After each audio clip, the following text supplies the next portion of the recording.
Hey everyone, it's Petra here from Petra Fisher Movement. I have my video camera out this morning for doing some shooting for my other programs, so I thought I would do a little YouTube on another squat prep exercise that I personally find really feels great. So we've talked a lot about hip flexion, we've been talking about squat mechanics. What we haven't talked a lot about yet is how the tissues in the back of your body are affecting things. So having either physically shortened tissues in the back of your body or neurologically held tight tissues in the back of your body, either of those is going to make it harder for you to get into a full squat. And those tissues might be short because of all the usual reasons, wearing shoes with heels or sitting in chairs a lot. So those tissues end up either losing sarcomeres, so those are the muscle units, or your brain says that they can't lengthen anymore because it's not safe. And now your job is to start lengthening those tissues over time so that you can have a squat back.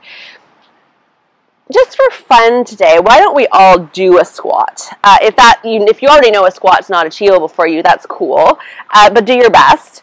And we're going to just get into a squat and we're going to see what that feels like. So I've got a full squat, that's not a problem for me. If you don't have one, it might be nice to bolster up your heels. And you're still just seeing how this feels for you. You could also put your hands on the back of a chair and just go down as far as feels okay for you. So there's lots of variations already posted in my squatting series on Instagram you can check out. But this is like just our test. Notice how everything feels. And now we're going to go into the stretch and see whether the stretch makes things feel different. So you're going to need a yoga strap and something for the back of your head. You don't absolutely require something for the back of your head, but if your chin tends to kind of reach up towards the ceiling here, then it will be nicer for your neck to have something kind of right behind just the bony bump at the back of your skull.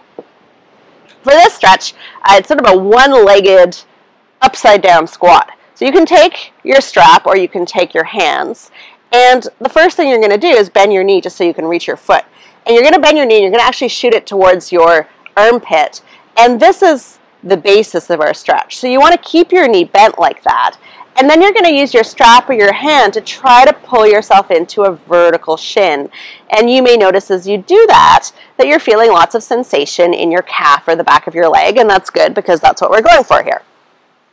You want your foot to be fairly flat, so definitely not pointed. Mine tends to go more than just flat. I've got quite a lot of dorsiflexion. You may not find the same thing. That's okay. And you're still thinking about bringing this knee in towards your armpit and keeping your shin fairly vertical. Here, where you may find your body has gone, is to put your leg into this position, but to curl your lower back flat against the ground. And that's not the end of the world, but that's your tucked pelvis. So if you try reaching the sit bone of your stretching leg away from you towards the bottom of your mat, you may notice a deep increase in sensation here, and I certainly do, because that feels pretty great, actually. So that just untucks your pelvis by reaching that sit bone away, and will help you find the back of your leg and your hip more than if the load is going into your low back. And if you're hanging out here and you don't like it for your hands, the trick is always just to wrap your strap around your wrist. That usually makes it a little easier on your hand. Or you could choose to use your hand because it's good to build up some grip strength here, like so. And we're just going to hang out here for a while. A stretch starts to create archaeological change in your body, tissue changes, after about 2 minutes. So it's good to hold them for a while. A stretch before that time can still be useful for your body. It's creating a tensile load for the tissues. It's still asking for change. It's bringing awareness. It's helping you observe yourself. And then when you come out of the stretch, you're going to get a flood of fluids into the tissues that have been stretched. And that is going to bring those cells some nutrients. So that's a good thing about a passive stretch as well. A passive stretch is unlikely to create a lot of actual change in your tissues. It will create some after about those 2 minutes. And you don't want to use only passive stretching as your tool. There's been a lot of bad press about passive stretching because it's not the be-all and end-all in creating mobility and flexibility changes. But it does create change, and it is a great tool to have in your toolbox. So if you're sitting here and you're crying right now because this is so intense, then that's a great piece of information about what's happening in the back of your body and the tension in the back of your body. All right, we've been here for a while though, so let's do the other side. So reset yourself. You can check in with your low back. There should be a little bit of space under your low back. That would be your neutral curve. And you can take your knee up towards your armpit on the left side, and then put your strap or your hand around the ball of your left foot and come up into this sort of half squat on this side.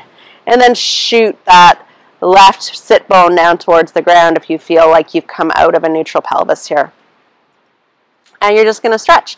You can keep kind of bringing that shin into vertical. I'm starting to shake, so that's my tension, whatever that means, showing up a little bit. You can readjust your strap however you need to. And you're just going to hang out here and relax. So, you know, when the tension that you have in the back of your body is being created by your nervous system, it's a great idea to use your breath to help relax it. So whenever I'm doing any kind of passive stretching, I try to think about taking some nice deep breaths in, and then I'd like to take longer exhales. So if I'm breathing in on a 4 count, I'll try to exhale on maybe a 6 count, and I'll take my brain into the tight parts. So anything that I feel is really the restrictor in my movement here, I'm going to take my brain and awareness to that area. For me, it's right here. And I'm going to breathe into that, and I'm going to ask that to relax. So that's what I recommend doing as well. You can play around with your foot angle. My foot tends to buckle in so that the big toe side comes lower.